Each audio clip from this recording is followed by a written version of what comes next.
Hello दोस्तों, तो हम आज एक नया लेक्चर फिर से रिकॉर्ड करने जा रहे हैं कोऑर्डिनेशन कंपाउंड का। आज बेसिकली हम पढ़ने वाले हैं आइसोमेरिज्म। आइसोमेरिज्म पढ़ने वाले हैं। आइसोमेरिज्म आइसोमेरिज्म बेसिकली दो वर्ड से मिलके बना है। एक आइसो, आइसो का मतलब होता है सेम। मैरिज्म, मैरिज्म का मतलब क्या होता है? मैरोस। ये मैरिज्म मैरोस से निकला है। मैरोस से, मैरोस का मतलब क्या होता है? पार्ट। पार्ट मतलब कुछ पार्ट सेम है। जैसे तुमने देखा होगा योगी जी को, और तुमने क्या दो इंसान को तो देखा ही होगा। एक योगी जी है और दूसरे हैं कौन? Vin Diesel. योगी जी, योगी जी, और ये क्या है? Vin Diesel. Vin Diesel basically Vin Diesel basically दोनों देखने में हूबहू सेम लगते हैं। सेम लगते हैं, लेकिन इनका करेक्ट मतलब अगर इनकी कनेक्टिविटी देखी जाए तो ये बेसिकली किससे कनेक्शन रखता है? अपना पॉलिटिशियन है ये होगी। और विन डीजल बेसिकली कनेक्शन कहाँ रखता है? हॉलीवुड मूवीज में, मतलब मूवीज में। तो मतलब इसका आइसोमेरिज्म का मतलब होता है कि मतलब कुछ पार्ट सेम होना चाहिए। मतलब अब मैं डेफिनेशन लिखवा दे रहा हूँ तो तुमको क्लियर हो जाएगा। आइसोमेरिज्म,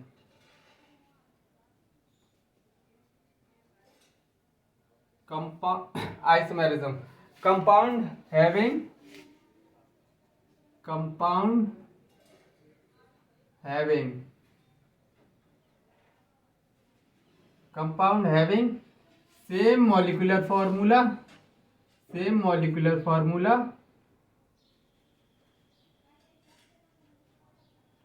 और सेम एम्पेरिकल फार्मूला, और same empirical formula,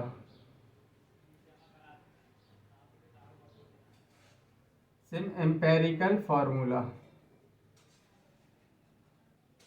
but connectivity of atom different होगी। But connectivity of atom is different. But connectivity of atom, connectivity of atom is different, is different. जैसे कि डिफरेंट, जैसे एक example ले लो। C2H6, C2H6O, C2H6O का example लिया है। देखो, अगर इसको CH3O CH3 अगर हमने इस तरह लिखा है तो ये बेसिकली क्या है? Ether, ether. और अगर मैंने इसी को C2H5OH इस तरह लिख दिया है तो ये बेसिकली क्या है? एल्कोहल। ये बेसिकली एल्कोहल है। क्या कर दिया मैंने?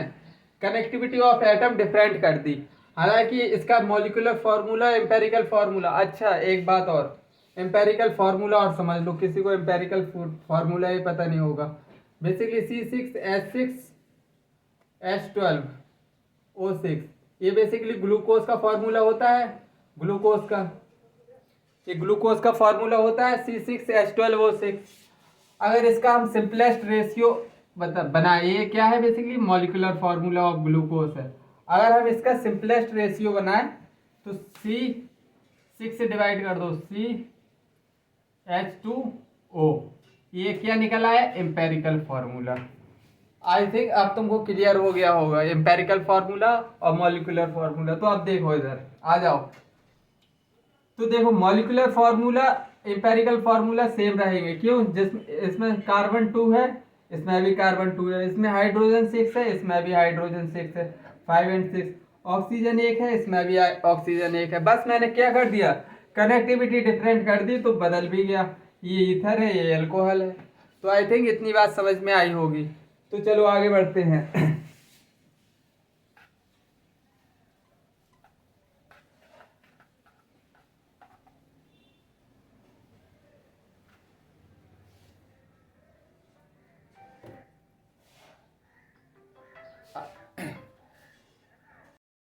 बेसिकली आइसोमेरिज्म को हम दो पार्ट्स में तोड़ेंगे। आइसोमेरिज्म बेसिकली दो पार्ट में डिवाइड है।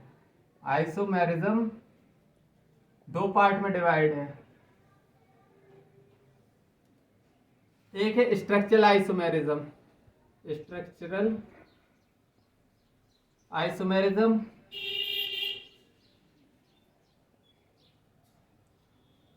Structural isomerism. दूसरा है stereo isomerism, stereo isomerism.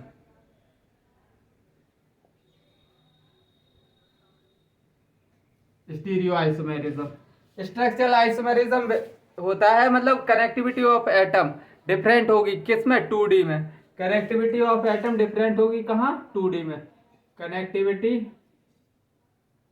Connectivity of atom, connectivity of atom different होगी, डिफरेंट इन 2D में। कहाँ, 2 डायमेंशनल में, इन 2D, इन 2D। और स्टीरियो आइसोमेरिज्म में basically connectivity of atom different होगी, connectivity of atom different in 3D में होगा basically ये। अब 2D और 3D की फील दिलाऊं मैं, सपोज दैट ये है एक स्क्वायर प्लेनर, ये बेसिकली क्या है, स्क्वायर प्लेनर। इसमें एक्स एक्सिस है, एक वाई एक्सिस है, एक्स एक्सिस एक वाई एक्सिस।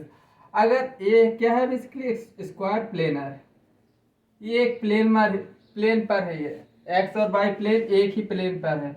अगर मैंने इसी स्क्वायर प्लेनर को ऑक्टाहेड्रल बना दिया, एक्स वाई प्लेन में एक और एक्सिस जोड़ दी, वाई एक्सिस, तो अब ये क्या बन गया, ऑक्टाहेड्रल मतलब ये 3D में हो गया। अभी ये प्लेन में था, अब एक्स एक्सिस वाई एक्सिस जो तुम्हारे साइड आ रही है, वाई एक्सिस बेसिकली तुम्हारे साइड ही आ रही है।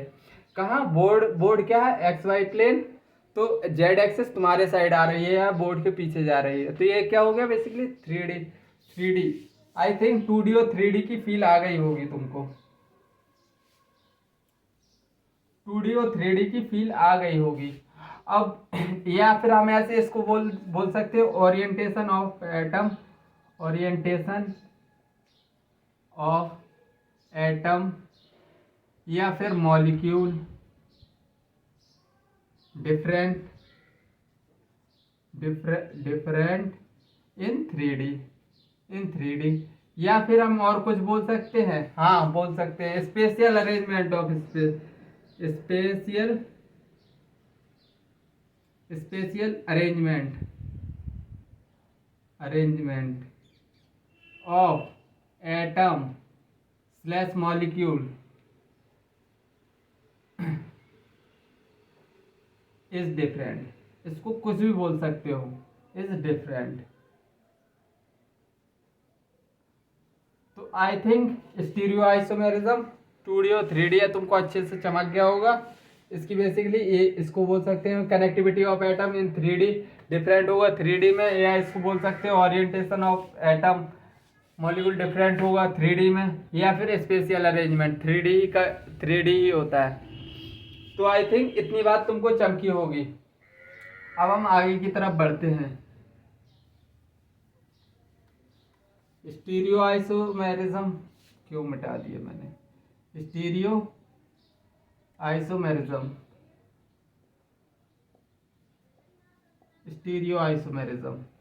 बेसिक स्ट्रक्चर आइसोमेरिज्म में पहला पार्ट हम पहला पार्ट है आयोनाइजेशन आइसोमेरिज्म। स्ट्रक्चरल आइसोमेरिज्म में हम आयोनाइजेशन आइसोमेरिज्म पढ़ते हैं। दूसरा हम पढ़ते हैं हाइड्रेट आइसोमेरिज्म। तीसरा हम क्या पढ़ते हैं इसमें, लिंकेज आइसोमेरिज्म।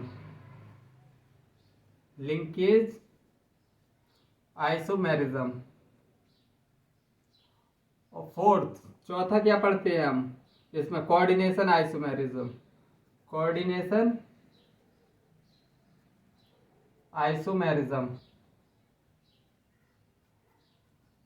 स्टीरियो आइसोमेरिज्म में सिर्फ हम ज्योमेट्रिकल आइसोमेरिज्म पढ़ते हैं। पहला geometrical isomerism, geometrical isomerism,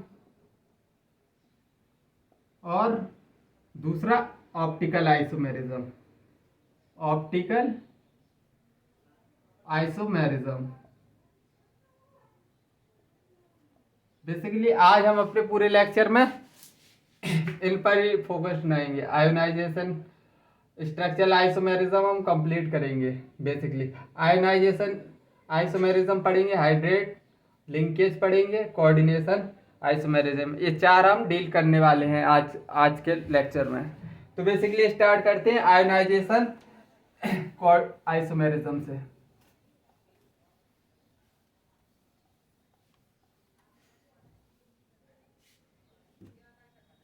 ionisation, पहला ionization isomerism. Ionization isomerism basically compound having same molecular formula, empirical formula but differ in ion। Ion इधर ही से पढ़ो। आयोनाइजेशन आइसोमेरिज्म मतलब आयंस की वजह से डिफरेंस आ रहा है। मतलब डिफरेंस कहाँ किसकी वजह से आ रहा है? आयंस की वजह से। Compound which have same molecular formula and same empirical formula but differ in number of ions,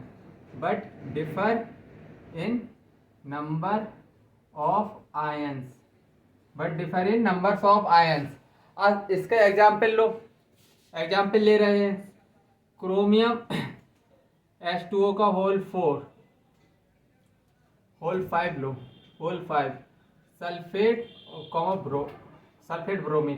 तो इसका देखो एग्जाम्पल, पहला आइसोमेरिज्म बनाओ।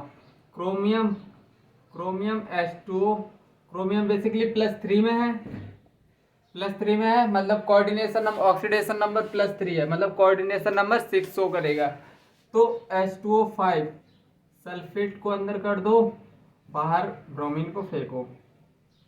दूसरा की क्या शो, दूसरी कौन सी आइसोमेरिज्म शो, आयनाइजेशन आइसोमेरिज्म कैसे शो करेगा? H2O5 ब्रोमीन, सल्फेट बाहर है। देखो दोनों का मॉलिक्यूलर फॉर्मूला तो सेम है लेकिन आयंस में डिफरेंस है।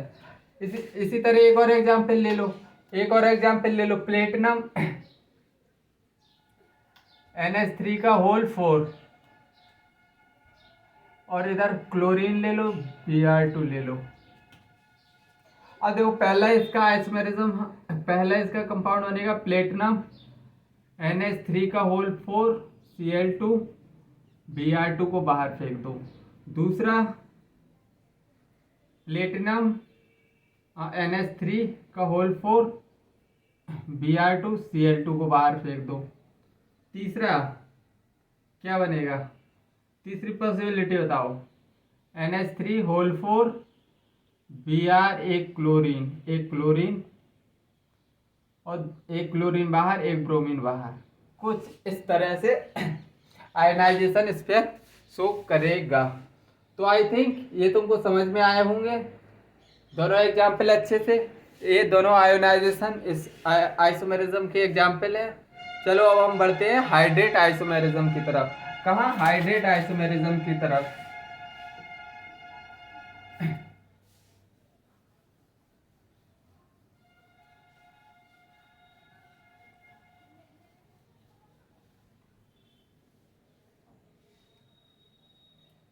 हाइड्रेट आइसोमेरिज्म सेकंड वन क्या है? Hydrate isomerism.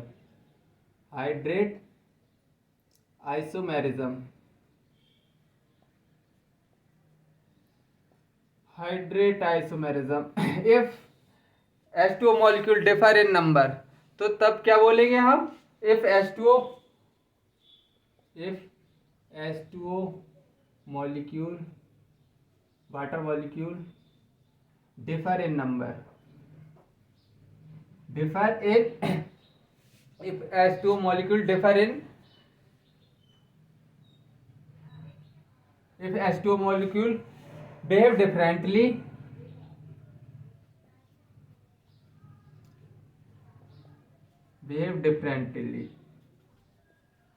then it is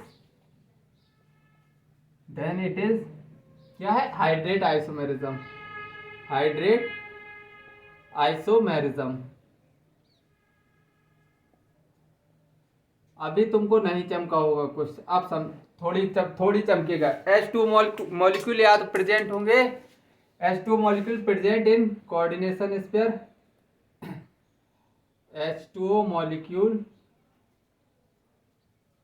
present in coordination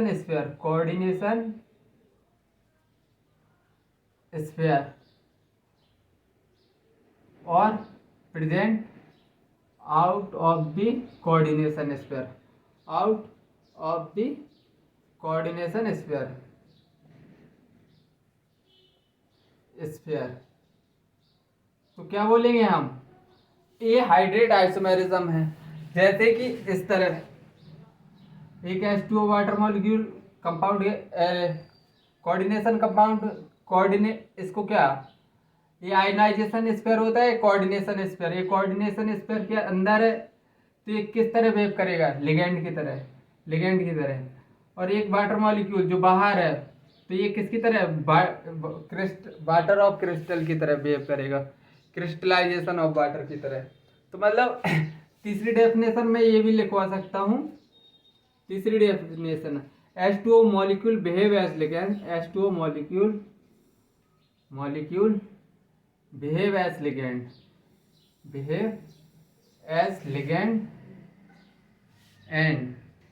and water of crystallization और and crystallization of water, crystallisation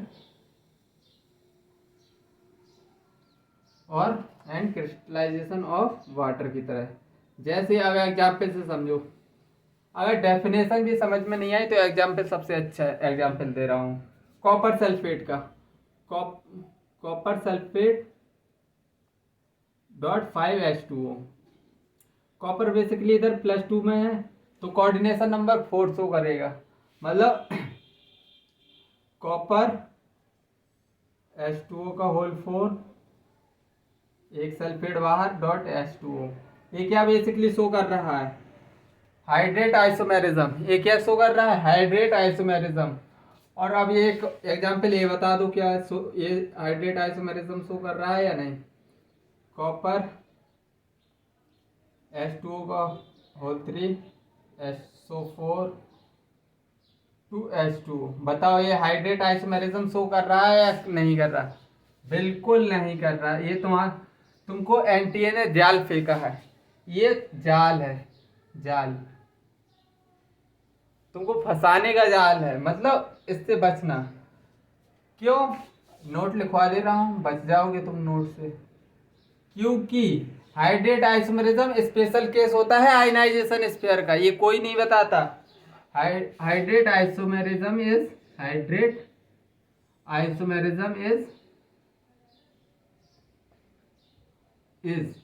special case of ionisation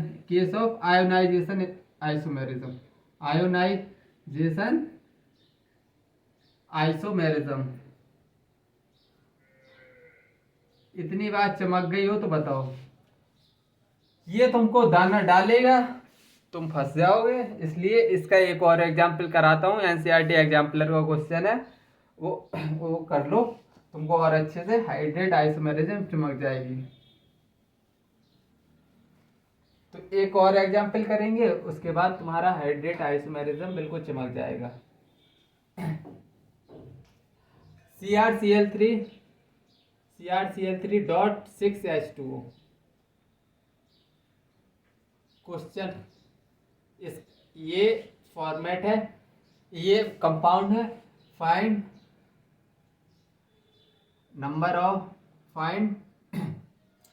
out hydrate hydrate isomerism, question के format में दे दिया हूं मैं। चलो एक पहला एक कंपाउंड इससे क्या बनाएंगे। क्रोमियम बेसिकली +3 में है, क्रोमियम +3 में है 6 कोऑर्डिनेशन कंपाउंड, तो क्रोमियम H2O का होल 6 Cl3, एक कंपाउंड ये बन गया। दूसरा कंपाउंड क्रोमियम H2O का होल 5 Cl2, एक H2O बाहर निकाल दिया। तीसरा एग्जाम्पल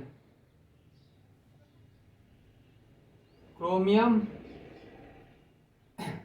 H2O का 4 होल 4 Cl2, एक Cl बता 2 H2O उधर आ गया बाहर। चौथा एग्जाम्पल Cr H2O का होल थ्राइस Cl3, 3 H2O बाहर। अब ये एग्जाम्पल 1 2, अब तुमको ABC में बताना है कौन सा करेक्ट आंसर है।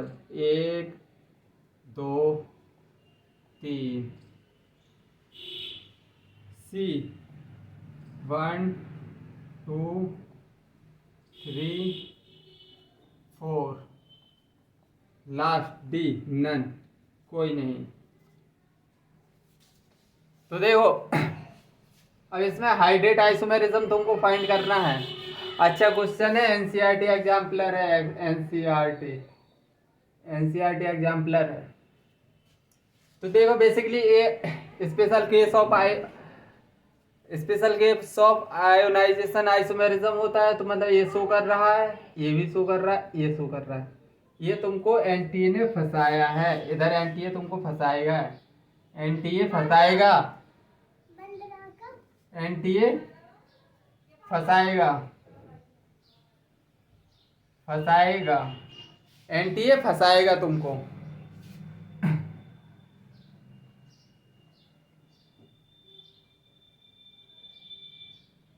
फंसाएगा कैसे लिखा जाता है मुझे तो नहीं आता, फंसाएगा, एनटीए इधर फंसाएगा।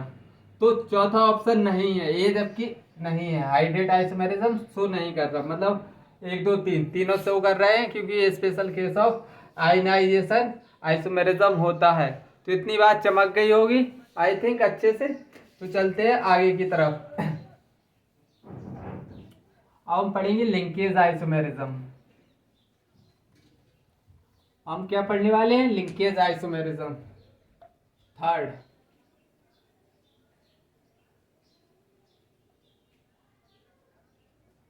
Linkage isomerism,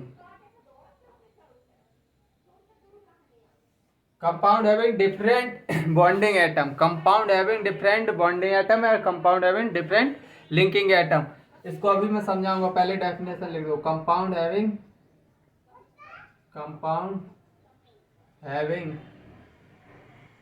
different, compound having different bonding atom और different linking atom, different linking atom, different linking atom. अभी भी नहीं आया सर, हमको नहीं आया, नहीं आया, बिल्कुल समझ नहीं आया। तो लो ब्रह्मास्त्र फेंक दे रहा हूं मैं। Compound having ambidentate ligand, compound having, अब तो समझ आएगा, कंपाउंड हैविंग एम्बिडेंटेड लिगेंड उसको बोलते हैं linkage isomerism. Compound having ambidentate ligand. अब एम्बिडेंटेड लिगेंड तो तुमको पता ही होगा ना, अभी ये भी नहीं पता।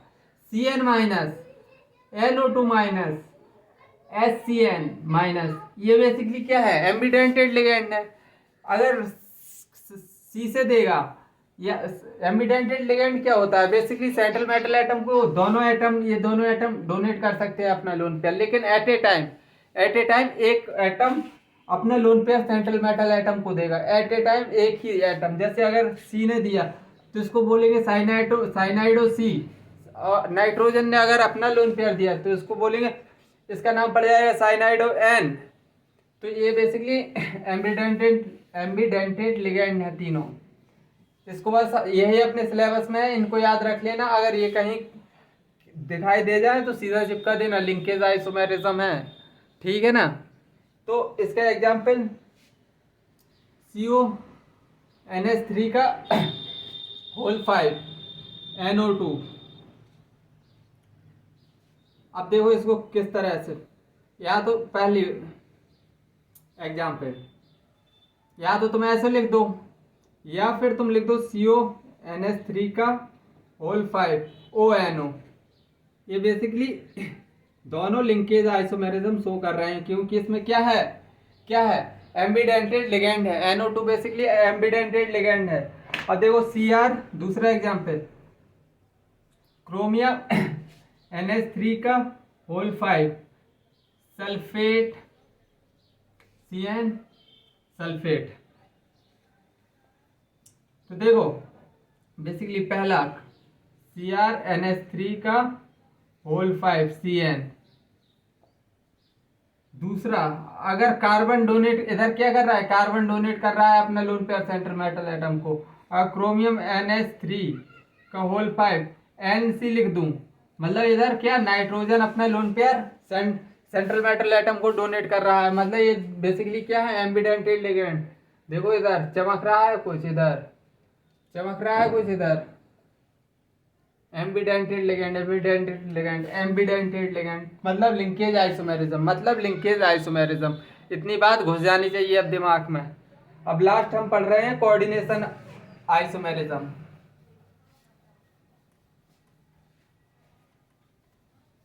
Coordination isomerism coordination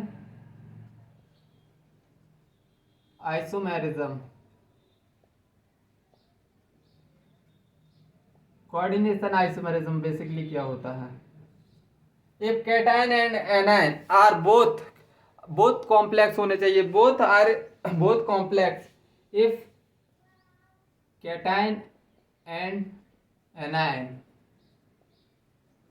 both are complex,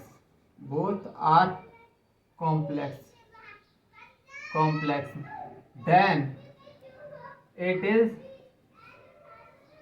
coordination isomerism,